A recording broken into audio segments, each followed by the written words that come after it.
विद्यार्थियों, आज हम लेकर आए हैं कक्षा 12 हिंदी अनिवार्य का दूसरा पाठ।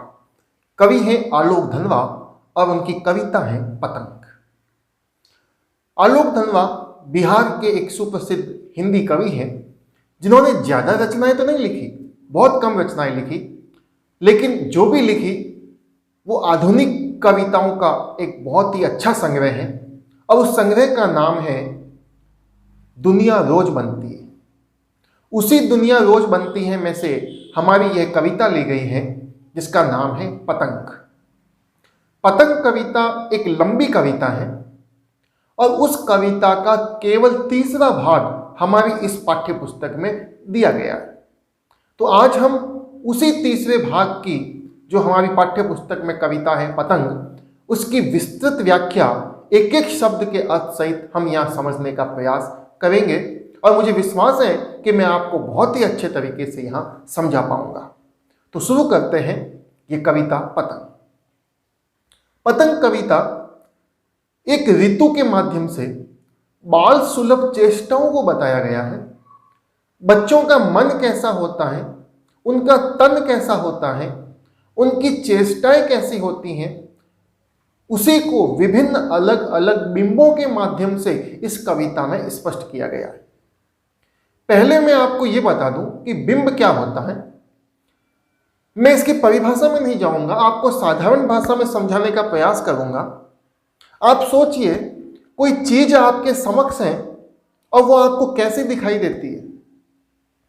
उसी प्रकार जब हम कविता या किसी पाठ को पढ़ते हैं तो उसमें ऐसा कोई वर्णन आ जाए कि उस वर्णन को पढ़ते ही वो दृश्य हमारी आंखों के समक्ष उपस्थित हो जाए, ऐसा लग रहा है कि वो घटना हमारे सामने हो रही है, तो वह जो पंक्तियां हैं वह कहलाता है बिंब। बिंब अलग अलग प्रकार के होते हैं, दृश्य बिंब, श्रव्य बिंब। तो ऐसे दोनों बिंब यहां अलग अलग रूपों में इस पंक्तियों में, इस कविता में दिए गए हैं। शुरू करते हैं कविता पतंग।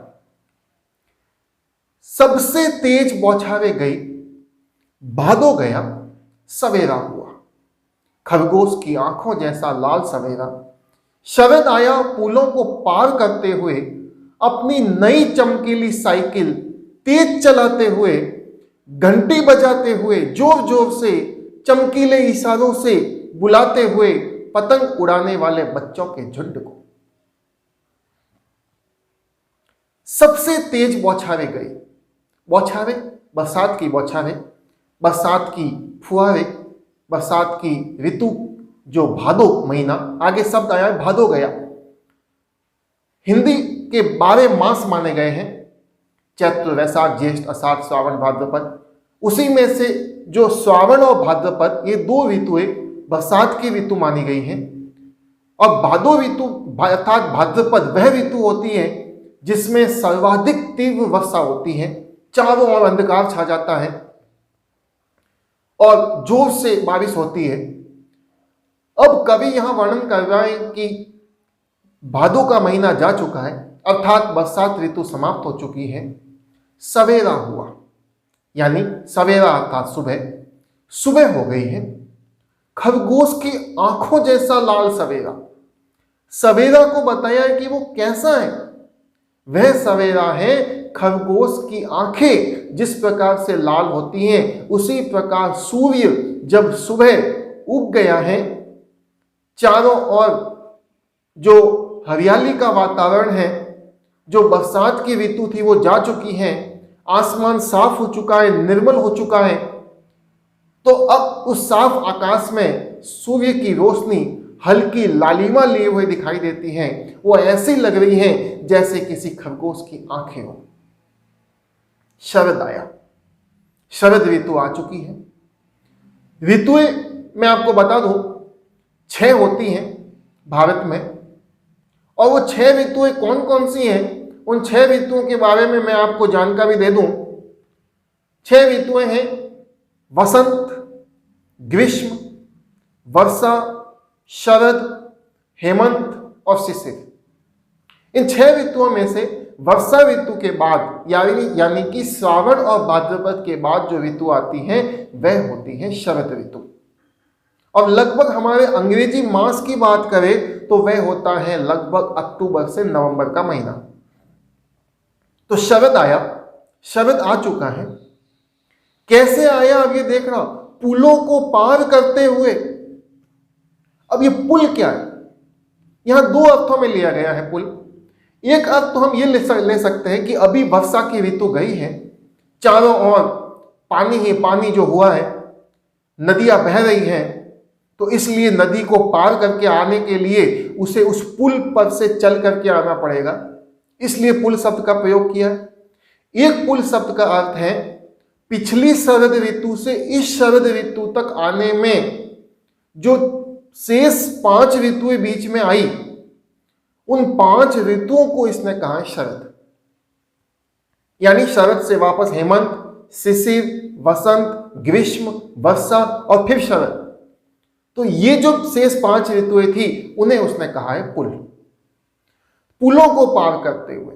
तो यहां पे शरद ऋतु का मानवीकरण किया गया है, अर्थात मानवीकरण अलंकार का प्रयोग है। वीडियो थोड़ा सा लंबा हो सकता है, लेकिन मैं आपको एक एक पंक्ति का अर्थ बहुत ही अच्छे तरीके से समझाने का प्रयास करूंगा। अब बात आती थी मानवीकरण की। मानवीकरण अलंकार उसे कहा जाता है जहां अमानवीय वस्तुओं पर मानवीय भावनाओं का आरोप किया जाए, अर्थात जो वस्तु मानव नहीं है और वो ऐसी कोई हरकत उसकी बताई जाती है जो हरकत मानव करता है, तो उसे कहा जाता है मानवीकरण अलंकार। यहां कह रहा है शरद आया पुलों को पार करते हुए। शरद मानव नहीं है, लेकिन उसने कहा है कि वो आया पुल को पार करते हुए, यानी पुल को पार करके आना इंसान का काम है। शरद ये काम नहीं करता है, वह अमानवीय वस्तु है, लेकिन अमानवीय को मानवीय वस्तु की तरह बताया गया है उसकी हरकतों को, इसलिए यहां मानवीकरण अलंकार है। अपनी नई चमकीली साइकिल तेज चलाते हुए, और कैसे आया, अपनी साइकिल ली और उस साइकिल को उस पुल पर चलाते हुए वह आ रहा है। अब साइकिल क्या है, यहां पर शरद ऋतु है, आकाश साफ है, और आकाश साफ होने के कारण जो सूर्य की रोशनी उस पर पड़ रही है चारों ओर, वो रोशनी चारों ओर फैल रही है, और फैलते हुए उसका आकार ऐसा दिखाई दे रहा है जैसे कोई साइकिल हो। इसलिए उसने कहा नई चमकीली साइकिल। ये चमक क्या है, सूर्य के प्रकाश की चमक। तेज चलाते हुए, यहां पर बालक का एक उमंग भरा वर्णन है। अब बालक क्या कर रहा है, घंटी बजाते हुए जोर जोर से, यानी मधुर स्वर में, अपनी तेज आवाज में उस साइकिल की घंटी को बजा रहा है, चमकीले इशारों से बुलाते हुए। वो सूर्य की किरणें जब पड़ रही हैं तो ऐसा लग रहा है जैसे वो हिलती हुई किसी को बुला रही हो। पतंग उड़ाने वाले बच्चों के झुंड को, किसको बुला रही है, पतंग बुलाने जो उड़ा रहे हैं बच्चे, उन बच्चों को वो बुला रहा है। एक बच्चे की बात है, शरद को यहां बालक बताया गया है, तो यहां बालक शब्द शरद के लिए आएगा। तो यहां पर चमकीले इशारों से बुलाते हुए, चमकीले इशारे क्या है, धूप जो सूर्य की तेज पड़ रही है, जो रोशनी आ रही है, उसे कहा है चमकीला इशारा। पतंग उड़ाने वाले बच्चों के झुंड को, जो बच्चे पतंग उड़ा रहे हैं उनको बुला रहा है वो शरद ऋतु। आकाश को इतना मुलायम बनाते हुए कि पतंग ऊपर उठ सके। आकाश को मुलायम बनाना यानी बिल्कुल स्वच्छ बनाना, साफ बनाना। शरद ऋतु है, आकाश बिल्कुल साफ है। अब उस साफ आकाश के अंदर बच्चा पतंग को उड़ाना चाहता है और इतने ऊपर उठाना चाहता है कि वो बहुत ऊंची जा सके, दुनिया की सबसे हल्की और रंगीन चीज उड़ सके। उसने पतंग के लिए क्या वर्णन किया है कि पतंग दुनिया की सबसे हल्की चीज है और रंगीन है। दुनिया का सबसे पतला कागज उड़ सके, उस कागज को कहा है दुनिया का सबसे पतला कागज। और बांस की सबसे पतली कमानी उड़ सके, जो बीच में पतंग के कमान लगी हुई होती है धनुष की तरह, तो उसको कहा है सबसे पतली कमानी। तो पतंग का वर्णन है सबसे पतला कागज, सबसे हल्की चीज, रंगीन चीज और सबसे पतली कमान। इससे बड़ा हुआ पतंग आकाश में उड़ सके और शुरू हो सके सीटियों, किलकारियों और तितलियों की इतनी नाजुक दुनिया। जब बच्चे पतंग उड़ाते हैं तो इतने उमंग में होते हैं, इतना जोश होता है कि जोर जोर से चिल्लाते हैं, सीटी बजाते हैं। चारों ओर का माहौल इतना खुशनुमा और उल्लास भरा हो जाता है कि उस उल्लास भरे वर्णन का यहाँ कवि बात कर रहा है कि सीटियों, किलकारियों और तितलियों की इतनी नाजुक दुनिया। तितलियां किसको कहा है? पतंग को। जिस प्रकार से तितली आकाश में उड़ती है उसी प्रकार से पतंग आकाश में उड़ रहा है उस तितली की तरह। तो यहां तितली शब्द पतंग के लिए काम में आया है। अगली पंक्तियां हैं, जन्म से ही वे अपने साथ लाते हैं कपास। कपास को देखा होगा या नहीं भी देखा किसी ने तो रुई देखा होगा। कपास से ही रुई बनता है, कितना मुलायम होता है, कितना सॉफ्ट होता है। तो वो कह रहा है जन्म से ही वे अपने साथ लाते हैं कपास, यानी अपने साथ जेब में डाल के नहीं लाते, अर्थात जन्म से ही बच्चे कपास की तरह, रुई की तरह कोमल होते हैं, मुलायम होते हैं। उनका शरीर बिल्कुल उस रुई की तरह लचीला होता है। पृथ्वी घूमती हुई आती है उनके बेचैन पैरों के पास जब वे दौड़ते हैं बेसुध, छतों को नरम बनाते हुए। अब कवि आगे कहता है कि पृथ्वी घूमती हुई आती है, यानी बच्चे इतने तीव्र दौड़ते हैं चारों ओर, ऐसा लग रहा है कि पूरी पृथ्वी पर वो घूम रहे हो और पृथ्वी उनके चारों ओर घूम रही है, ऐसा वर्णन है। जब वे दौड़ते हैं बेसुध, क्योंकि बच्चे जब खेलते हैं तो उन्हें किसी प्रकार की सुध नहीं रहती, उनका ध्यान सिर्फ अपने खेल में रहता है, आसपास क्या हो रहा है कोई मतलब नहीं। तो उसी का वर्णन यहां कवि कर रहा है, छतों को नरम बनाते हुए, यानी ऊपर की छत जो बनी हुई है वे छत कठोर होती है लेकिन बच्चों के पैर मुलायम है। पहले ही कहा था जन्म से ही अपने साथ लाते हैं कपास, यानी वो बिल्कुल मुलायम होते हैं, यानी उन्हें छत की कठोरता का भी आभास नहीं होता है। एक छत से दूसरी छत, दूसरी छत से तीसरी छत वो भागते रहते हैं, दिशाओं को मृदंग की तरह बजाते हुए। मृदंग एक वाद्य यंत्र होता है जो आप अभी चित्र में देख सकते हैं। तो ये वाद्य यंत्र जब बजता है तो उसकी जो आवाज आती है, तो बच्चे दौड़ रहे हैं, उनके दौड़ने से छत जो बज रही है उसकी आवाज ऐसी लग रही है जैसे चारों ओर मृदंग बज रहा, यानी बच्चों के दौड़ते समय होने वाली आवाज मृदंग की आवाज की तरह लग रही है।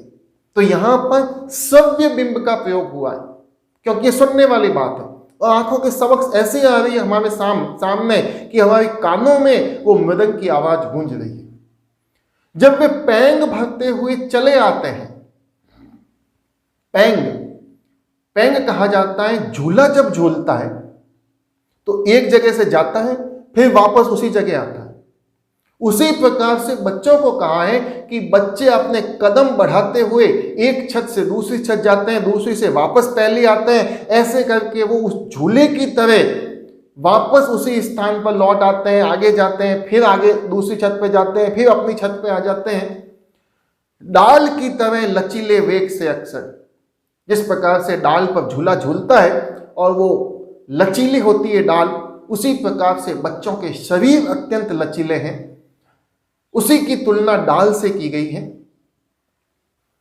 अब बच्चे ऊपर छत पर दौड़ रहे हैं, पतंग उड़ा रहे हैं, एक छत से दूसरी छत पर जा रहे हैं। तब आगे कवि क्या वर्णन करता है उसका, छतों के खतरनाक किनारों तक उस समय गिरने से बचाता है उन्हें सिर्फ उनके ही रोमांचित शरीर का संगीत। अब छत पर दौड़ रहे हैं, दौड़ते दौड़ते छत से गिरने की स्थिति आ जाती है कभी कभी, क्योंकि चलते चलते उनका ध्यान पतंग में है, चल उड़ाते उड़ाते किनारों पे पहुंच जाते हैं और पीछे गिरने का डर रहता है।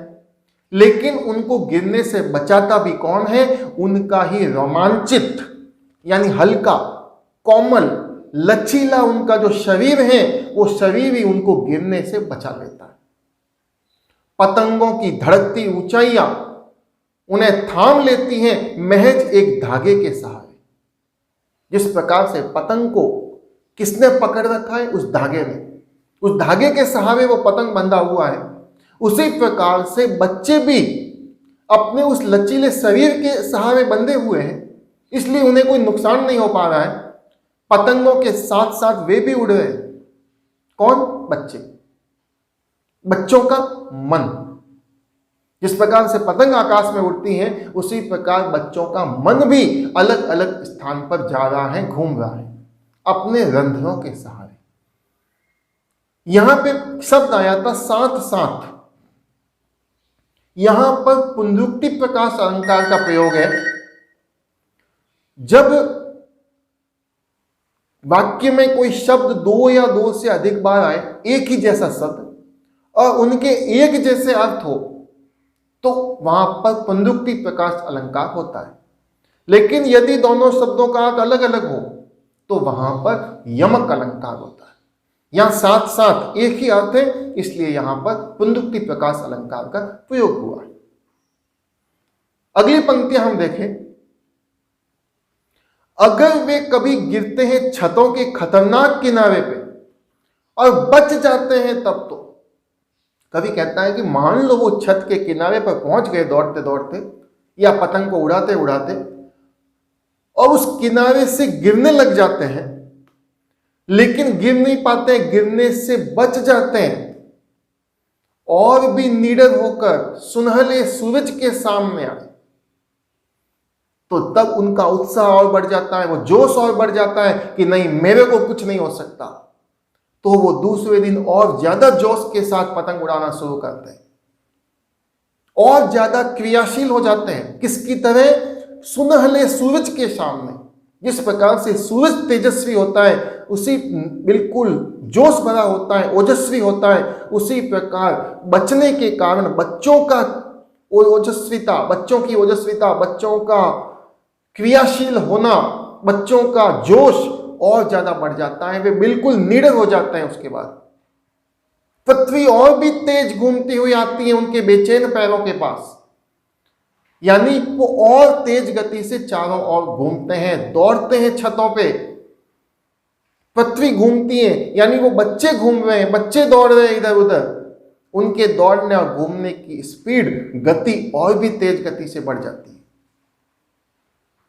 तो यहां पर इस कविता में बच्चों की बाल सुलभ चेष्टाओं को बताया गया है कि जब ऋतु आती है, शरद ऋतु, तो उस समय उनके पतंग के माध्यम से उनके बच्चों के मन और तन के बारे में यहां पर वर्णन किया गया है। इसकी भाषा हम देखें तो भाषा हम जानते हैं कि जहां पर हमारी आम बोलचाल की भाषा का प्रयोग किया जाता है, वहां पर खड़ी बोली हिंदी होती है। तो यहां पर भी उसी प्रकार की भाषा में यह कविता लिखी गई है। तो इस कविता की भाषा है खड़ी बोली हिंदी। छंद इसमें कोई है नहीं, मुक्त छंद में यह कविता लिखी गई है। तो जब हम इसका विशेष लिखते हैं या शिल्प सौंदर्य लिखते हैं, तो उसमें यह चीज आएगी कि प्रस्तुत पद्यांश खड़ी बोली हिंदी भाषा में लिखा गया है, पद्यांश मुक्त छंद में है और बिंब का प्रयोग किया गया है, या पद्यांश में बिंबात्मकता है, दृश्य और श्रव्य बिंब का प्रयोग किया गया है।